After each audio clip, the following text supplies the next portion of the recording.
Hai, Assalamualaikum warahmatullahi taala wabarakatuh dan selamat sejahtera. Apa khabar permata-permata hati cikgu? Semoga kalian berada dalam keadaan sihat sejahtera, santai-santai bersama keluarga ceria-ceria selalu. Baiklah, hari ini kita akan teruskan pembelajaran kita secara santai-santai saja. Tajuk cikgu pun santai-santai tata bahasa.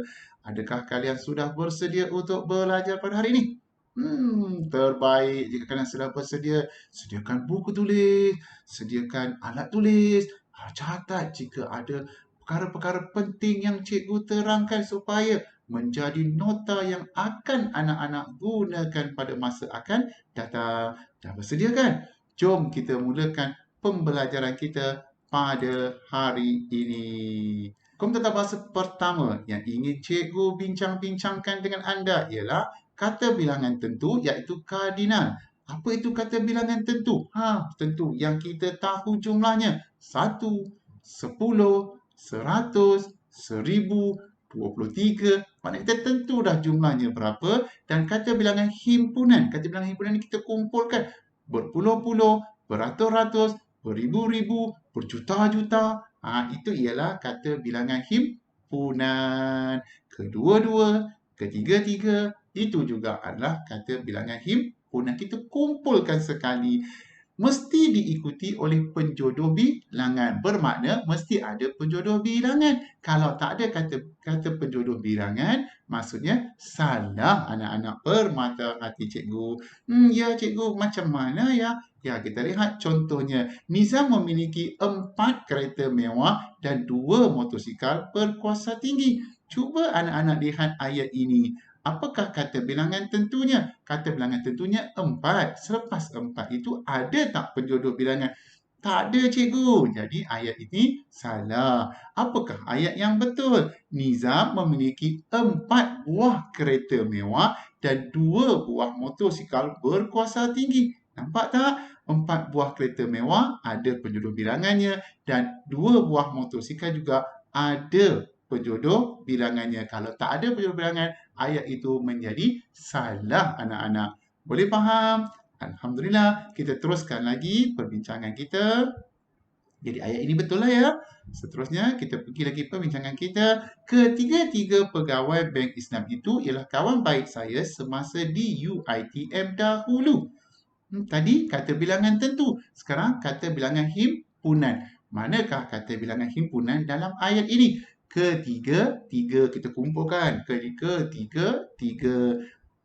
Salah kan? Kerana tidak ada penjodoh bilangan selepas kata bilangan himpunan ketiga-tiga itu. Apakah ayat yang betul? Ketiga-tiga orang pegawai Bank Islam itu ialah kawan baik saya semasa di UiTM dahulu. Nampak tak anak-anak? Kata bilangan tentu dan kata bilangan himpunan mesti diikuti dengan penjodoh bilangan. Kalau tak ada penjodoh bilangan, dia akan menjadi satu kesalahan. Boleh faham tak? Santai-santai saja kita belajar. Selanjutnya, hukum bahasa yang kedua. Kata bilangan tak tentu. Kata bilangan tak tentu ni kalau kita tak tahu jumlahnya berapa. Semua, sebilangan, sebahagian daripada. Kita tak tahu para. Itu semua adalah kata bilangan tak tentu. Kita tak tahu jumlahnya berapa. Tidak perlu diikuti. Ingat tu, tidak perlu diikuti oleh penjodoh bilangan kecuali ada perkataan kecuali kata bilangan beberapa.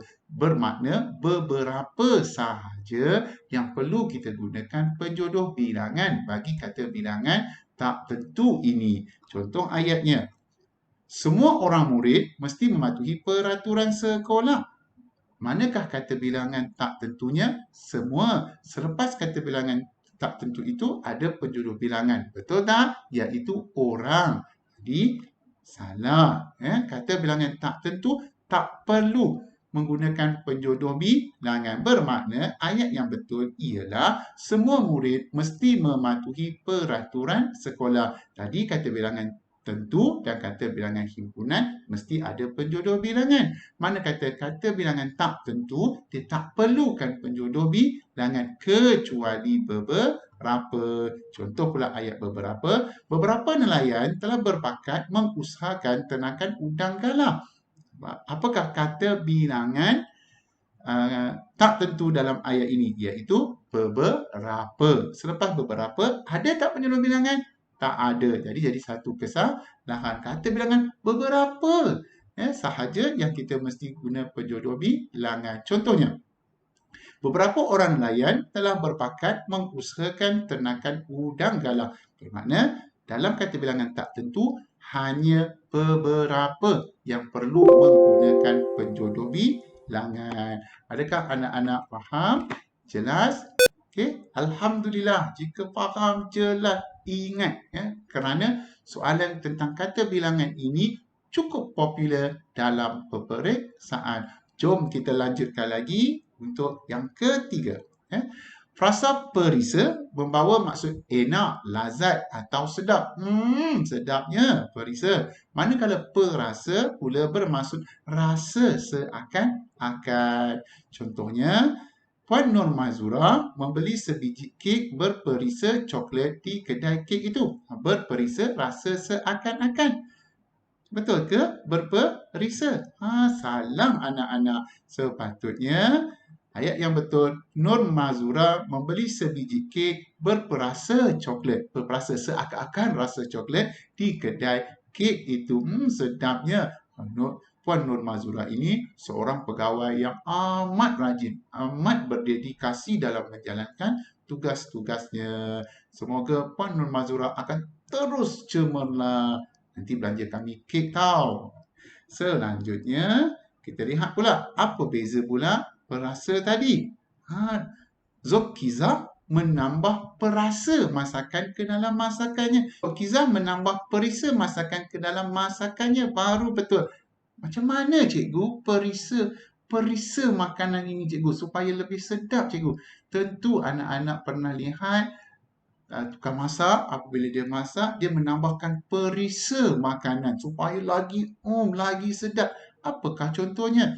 Cikgu bagi jenama bukan mempromosi jenama. Jenama yang pernah senang kita ingat. Ajinomoto. Coba cukup-cukup rasa Maggi. Itu ialah perisa makanan. Boleh faham? Kalau perasa, rasa seakan-akan seperti kalau anak-anak permata hati cikgu membeli coklat. Berperasa apa? Berperasa vanila, berperasa strawberry. Nampak tak? Kalau perisa makanan, dia nak bagi sedap lagi makan lagi sedap. Itu ialah perisa makanan. Seperti saya kata Ajinomoto, secukup rasa, itu dipanggil perisa makanan. Boleh faham? Boleh bezakan antara perisa dan perasa. Boleh faham? Kerana kedua-duanya adalah berkaitan dengan makanan yang kita suka. Okey, kita lanjutkan lagi. Jika anak-anak sudah faham, nombor 4. Penjodoh bilangan tidak perlu digunakan bagi kata atau frasa yang tidak jelas atau tidak nyata, iaitu abstrak ke bila mana-mana sebutan yang betul. Baiklah, senang cerita. Kalau perkara yang abstrak ini, dia tak ada bentuk, tak ada rupa, kita tak boleh pegang. Kita tak pegang, tak boleh. Tak ada rasa, tak ada rupa. Itu ialah perkara yang abstrak. Okey, contoh ayat. Seekor lembaga putih dipercayai menghuni rumah kosong di hujung desa itu. Takutnya. Lembaga putih. Cuba anak-anak fikir. Lembaga putih, senang ceritanya hantu, ada rupa ke? Kalau ada rupa, siapa pernah tengok? Tak ada rupa kan? Tak ada rupa, tak ada bentuk, tak boleh nak pegang. Siapa berani nak pegang cikgu? Itu ialah abstrak. Jadi, kalau benda yang abstrak, tak ada nyata, tak ada rupa dan sebagainya, tidak perlu menggunakan penjodoh bilangan. Jadi, seekor lembaga putih, tak perlu. Ada ekor itu ialah penjodoh bilangan. Itu satu. Jadi, seekor lembaga putih. Tak boleh. Salah anak-anak permata hati cikgu. Apakah yang betul? Lembaga putih dipercayai menghuni rumah kosong di hujung desa itu. Nampak tak? Barulah ayat itu betul. Apa contoh lagi abstrak yang tak perlukan penjodoh bilangan? Idea. Boleh kita pegang idea. boleh kita sentuh idea. Ada bentuk tak? Tak ada. Yang kata Jasmine memberikan sebuah pendapat, memberikan sebuah idea. Tak boleh kerana tak perlu penjodoh bilangan bagi perkara yang tidak nyata, tak ada bentuk dan senang ceritanya abstrak. Kadang-kadang cikgu bimbang menggunakan perkataan abstrak, takut anak-anak permata hati cikgu tidak faham. Selanjutnya, kita nafi bukan untuk menafikan frasa nama dan frasa sendi nama. Ingat tu. Manakala kata nafi tidak pula menafikan frasa kerja dan frasa adjektif. Macam mana cara mudah nak ingat? Kamu tengok kata nafi bukan. Ada huruf N. Betul? Ada huruf N. Jadi N ingat frasa nama, frasa sendi nama. Manakala kalau kata nafi tidak, ada AK. Betul tak? Ada AK. T-I-D-A-K. Ada AK. A itu untuk adjektif. K itu untuk kata kerja. Mudah tak? Kita mudahkan kita buat formula. Kata nafi bukan. N. Frasa nama. Frasa sendi nama. Tidak. Ada AK. Maknanya frasa adjektif dan frasa kata kerja. Boleh faham? Faham? Kita perlu bijak buat nota, baru kita senang ingat. Baiklah, contohnya, Cikgu Sharifah tidak guru matematik tetapi guru bahasa Melayu. Guru adalah orang kan? Apabila orang, tentulah frasa nama. Jadi tak boleh guna tidak. Tadi kan cikgu dah cakap, kalau frasa nama orang, jadi kita gunalah bukan. Jadi ayat ini salah. Cikgu Sharifah bukan guru matematik tetapi guru bahasa Melayu. Barulah ayat ini betul. Kita menggunakan kata nafi yang tepat. Bukan kita main suka saja ikut sebutan sedap ayat saja. Tidak. Kita perlu mempelajari hukum bahasa. Dan seterusnya pula, kita lihat pula contohnya. Pokok durian di tepi rumah saya bukan berbuah kerana pokoknya masih muda. Tentulah salah kerana berbuah itu ialah kata kerja, perbuatan. Maka pokok durian di tepi rumah saya tidak berbuah kerana pokoknya masih muda. Jadi diharapkan anak-anak permata hati cikgu dapat membezakan antara kata nafi bukan dan juga kata nafi tidak. Terbaiklah jika anak-anak boleh faham, anak-anak dapat faham dengan baik. Okey, selanjutnya boleh dan dapat. Tadi tengok cikgu sebut ada boleh, ada dapat. Apa pula bezanya boleh dengan dapat ini? Ada perbezaan, bukan ikut suka kita nak menggunakannya. Mesti ada perbezaan. Kita lihat perbezaannya ayat yang pertama. Tuan Haji Syahari, ni Munshi Dewan ni. Hebat orangnya. Anak-anak mata hati cikgu cari channel Munshi Syahari. Banyak ilmu yang diperoleh. Cikgu pun banyak merujuk kepada Tuan Haji Syahari ini. Munshi Dewan yang hebat. Tuan Haji Syahari tidak boleh berfikir dengan baik apabila diganggu oleh bunyi bising. Tidak boleh berfikir. Kalau kita fikirkan ayat ini, betul lah cikgu, dia tak boleh berfikir cikgu. Salah kerana boleh merujuk kepada keizinan, kebenaran. Manakala dapat pula membawa maksud keupayaan ataupun kemampuan. Jadi sini tak bolehlah kerana yang betul ialah Tuan Haji Syahari tidak dapat berfikir dengan baik apabila diganggu oleh bunyi bising. Menunjukkan dia keupayaan dia tidak boleh menjawab, tidak dapat berfikir dengan baiknya kata tidak boleh berfikir, tidak boleh tunjukkan tak dibenarkan, tak diizinkan Tuan Haji berfikir. Boleh faham apakah beza antara boleh dengan dapat? Dan selanjutnya kita lihat pula lagi. Apa lagi contoh supaya kita lebih faham. Ni Ashraf boleh menjawab semua soalan kadi itu dengan lancar. Boleh menjawab. Maksudnya dibenarkan menjawab. Adakah ayat ini membawa maksud dibenarkan menjawab? Tidak cikgu.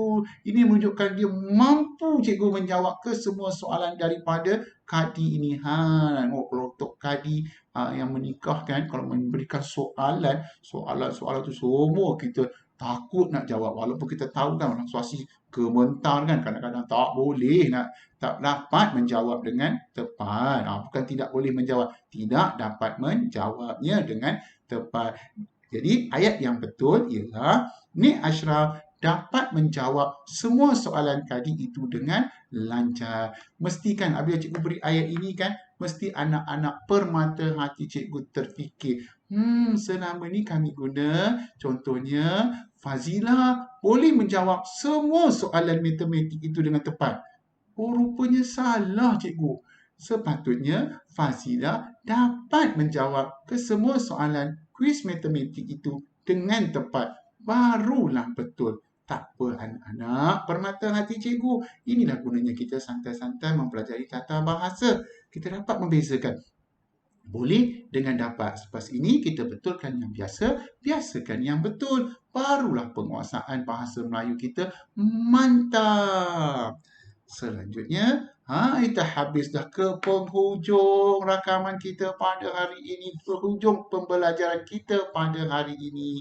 Semoga kalian memperoleh ilmu tata bahasa yang serba sedikit daripada cikgu yang ilmunya hanya cetek. Untuk anak-anak yang cikgu kasihi, permata-permata hati cikgu yang cikgu sayangi ini. Semoga kita akan berjumpa lagi pada video-video yang akan datang. Macam biasalah, kalau rasa suka dengan video ini, subscribe. Dan kalau suka lagi, like. Kalau suka lagi, share. Kongsi-kongsikan dengan rakan-rakan supaya rakan-rakan lain juga akan dapat ilmu pengetahuan bagaimana yang anak-anak dapat daripada kali ini. Kita bantu kita lah kan, supaya ilmu ini dapat dikembangkan. Cikgu akhiri dengan serangkap pantun. Yang kurik itu kundi, yang merah itu saga, yang baik itu budi, yang indah itu bahasa. Semoga kita jumpa lagi pada video-video yang akan datang. Jaga diri, jangan ke mana-mana, duduk di rumah supaya rantaian COVID-19 dapat kita putuskan. Semoga jumpa lagi. Bye-bye. Assalamualaikum warahmatullahi taala wabarakatuh. Dan